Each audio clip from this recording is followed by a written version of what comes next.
Hey guys, AJ here. Welcome back to another Wuthering Waves video, and in today's video I'm going to be talking about the upcoming characters that could be coming to Wuthering Waves. There are some sort of factual evidence as to why I believe they could come, and then one of them is just going to be a recommendation, a 4-star that I'm going to throw out there because of his design. So if you guys are interested, maybe you pulled for Jinhsi, maybe you're pulling for Changli, or maybe they both don't interest you and you're gonna skip. I'm gonna be throwing out and telling you guys what characters I strongly believe are going to be coming, as well as my top 2 I do believe will be in the game, because everything is set up perfectly for them.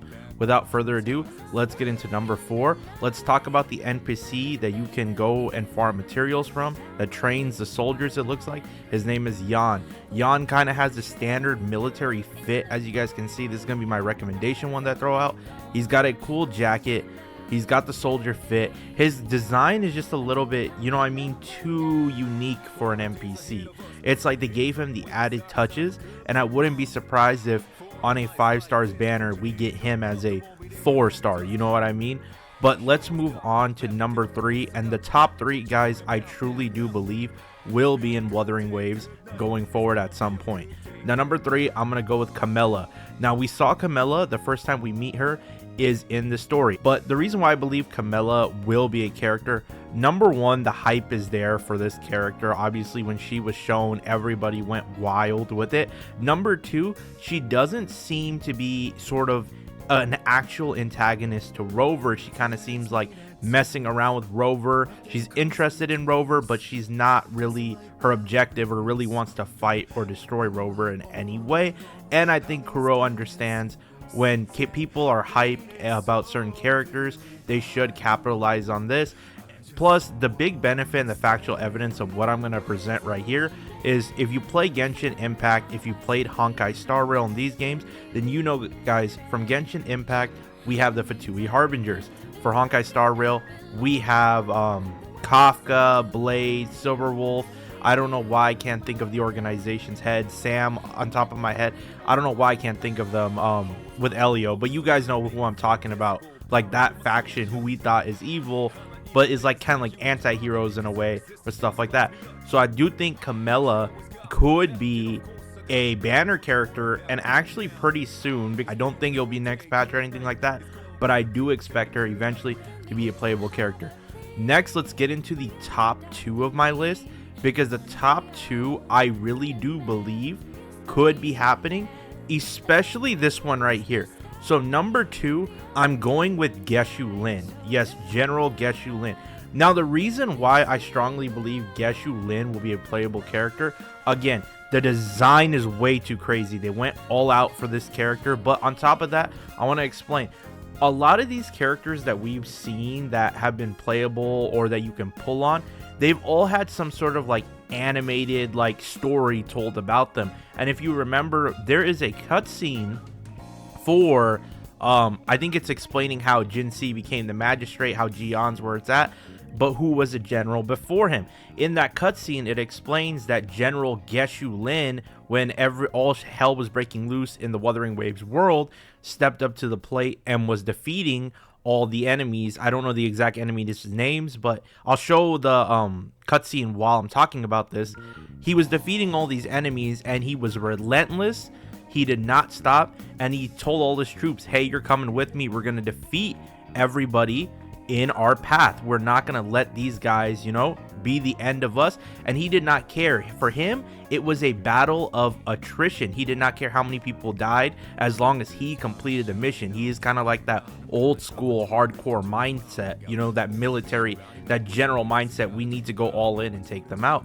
With that being said, his design is too unique. They showed off his black weapon, the flames.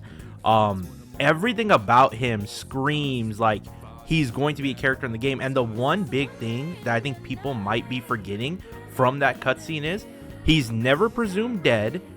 The only thing they did was blame him for what may have happened, for how many losses actually they had, but they still did end up winning because of Jian, who came through. But Geshu Lin was presumed missing. Nobody could find him. There's no body. There's no nothing. To me, right now, with Geshu Lin, why I think he is going to be like, if I'm going to make you guys $100 bet, I do believe he will be the next patch's banner character. Again, there's no leaks, there's no nothing, but I think the thing is, we're not done with Jian's story. We're not done with the current area that we're in Wuthering Waves. And I think he's sort of the last piece. It reminds me too much of Jin Yuang and Jing Liu. But yeah, Geshu Lin, if I was to say, I wouldn't be surprised if Kuro dropped drip marketing. I think he would be a must pull, because he would be, they would go all out for him, especially because Zenless Zone Zero is around the corner as well. I think Kuro Games would want to capitalize and drop him. Now, number one, the person I think is most likely not only going to come to the game, I believe, and be a playable character, but even there's a gameplay element for him that's perfectly set up. That's Scar. Now, Scar is part of the Fraxidus, like I said before, with Camilla going over the Fatui Harbingers thing. You know, Fatui Harbingers were playable, so I believe Scar will be playable. I don't believe Scar is completely a villain either. I just think that the man's batshit crazy, okay? But with that being said, though, the reason why I also think Scar is perfect, again, there's a story element with him. There's too much hype. I think he might be the most hyped character that people do want to play for, even over Geshu Lin and Camilla. I think Geshu Lin might give him a run for his money, but I think Scar, like, if you're a dude, you want to play with them because you like all the card stuff, the combat that they could pull off with this character, going from doing card attacks from range and then giving him like up close melee combo attacks, kind of like how he comboed us in the boss fight. On top of that, I want to add one more element, which is the gameplay element. We already know from Jinhsi that they're willing to give us new 4-point echoes, just like how they gave us Jue or Ju, however you pronounce it. Scar has a weekly boss fight. What do we know about weekly boss fights? You can farm weekly boss echoes. However, I don't believe you can farm Scar's echo. Isn't it so?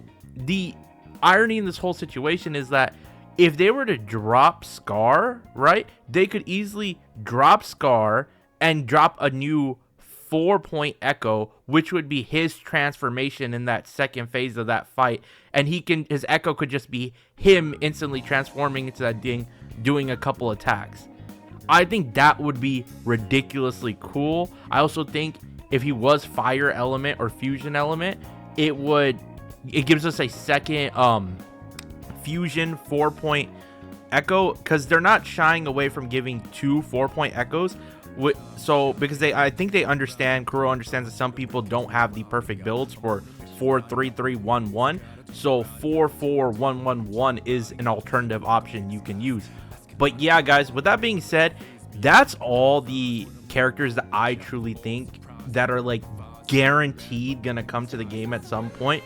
So if you guys are still on the whole Jinhsi and Changli thing, and you're like, most of you are gonna pull for one or the other, but if you are skipping, then I do believe these are going to be the future characters that are coming out, especially the top 2 with Geshu Lin and Scar. Let me know in the comment section down below, who do you guys want to be a character? Who do you want to pull for if you would be interested? Do you even want to see any of these 3 characters come into the game and be playable? Leave a like, comment, and subscribe, guys. I'm going to be covering all of Wuthering Waves, as well as I'm going to be covering the launch of Zenless Zone Zero. We make guide content, we make variety content. I appreciate you guys, and I'll talk to y'all next time. Peace.